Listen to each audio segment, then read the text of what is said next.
আপনি এই জন্য ভাবেন।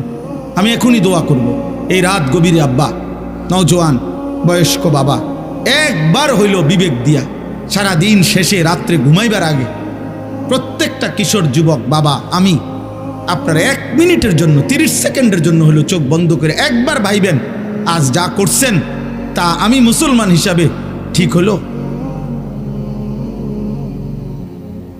সারাদিনে 5 ওয়াক্ত নামাজের ওয়াক্ত চলে গেল, আমি একটা সেজদাও দিলাম না। আমার বয়স 40, আমার মালিকের কোরআন আমি একটা পৃষ্ঠা দেখে দেখেও পড়তে পারি না।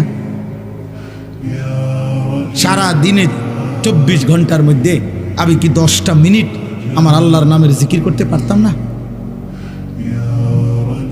হ্যাঁ, আমার আজকের সারা দিনের উপার্জন 1000 টাকা, আমি কি আমার আল্লাহর পথে 10টা টাকা খরচ করতে পারতাম না? কোনোদিনই মনে পড়লো না।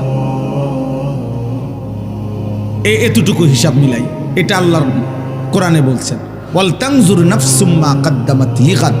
বান্দা তুমি হিসাব কইরো আজকের দুনিয়া থেকে আগামীকালকের আখিরাতের জন্য কি পাঠাছো।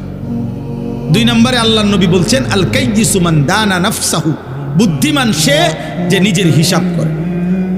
নবীজি বলছেন, হাসিবু ক্বাবলা আন তুহাসাবু, আল্লাহ তোমার হিসাব নেওয়ার আগেই নিজের হিসাব তুমি করো।